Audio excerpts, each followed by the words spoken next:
கடந்த 10வது நாளாக பெமல் கான்ட்ராக்ட் தொழிலாளர்களுடைய வேலை நிறுத்தம் பைலேட் சதுக்கத்தில் நடந்து வருகின்றது. எல்லா கான்ட்ராக்ட் தொழிலாளர்களும், டிசிஎல் தொழிலாளர்களும், மெடிக்கல் சென்டரில் வேலை செய்கிற தொழிலாளர்களும் அந்த போராட்டத்திற்கு ஆதரவு அங்கு போராட்டத்தில் அமர்ந்து வருகிறார்கள்.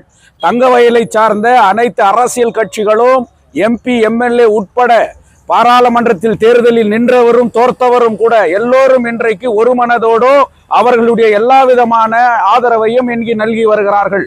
10வது நாளை இன்றைக்கு எட்டியிருக்கிற நேரையிலே மிகப்பெரிய அதிர்ச்சிகரமான ஒரு துக்ககரமான ஒரு செய்தி இன்றைக்கு வெளிவந்திருக்கிறது. பெமல் கான்ட்ராக்ட் தொழிலாளி கமலரேசன் என்பவர் என்ட்ரீஸ் பகுதியை சார்ந்தவர். அவர் தூக்கிலிட்டு மரணம் செய்து கொண்டார் என்கின்ற அந்த மிகப்பெரிய அபாயகரமான ஒரு செய்தி வந்திருக்கிறது.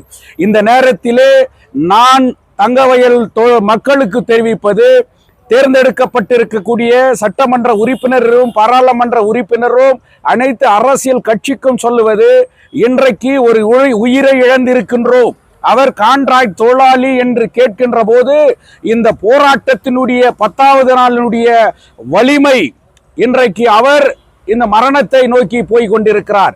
மீண்டும் இருக்கக்கூடிய தொழிலாளர்களுடைய நிலை என்ன என்பதை இவர்கள் அறிந்து கொள்ள வேண்டும். அதனால் உடனடியாக சட்டமன்ற உறுப்பினர் அந்த மரணமடைந்த அவர் திடலிக்கு வர வேண்டும். இதற்கு ஒரு நியாயத்தை வழங்க வேண்டும். பெமல் நிர்வாகத்தினுடைய 10வது நாளாக இன்றைக்கு அலைகழிக்கின்ற அந்த ஒரு நிலைதான் இந்த மரணத்திற்கு காரணம். மன உளைச்சலிலே, அவர் வேதனையிலே அந்த போராட்டம் நடந்து கொண்டிருக்கிறது. இன்றைக்கு வறுமை வாட்டியிருக்கிறது. அந்த குடும்பத்தினுடைய வயிறு எரிந்து கொண்டிருக்கிறது. இப்படிப்பட்ட மரணங்கள் தவிர்க்க வேண்டியது, ஆனால் நடந்திருக்கிறது. நிர்வாகம் இப்பொழுதும் கூட வேடிக்கை பார்க்குமே. ஆனால் தங்கவயல் மக்களும் ஒன்று திரண்டு அந்த மரணம் அடைந்தவருக்கு நியாயம் கிடைக்கும் வரை மிகப்பெரிய போராட்டத்தை நடத்த வேண்டும்.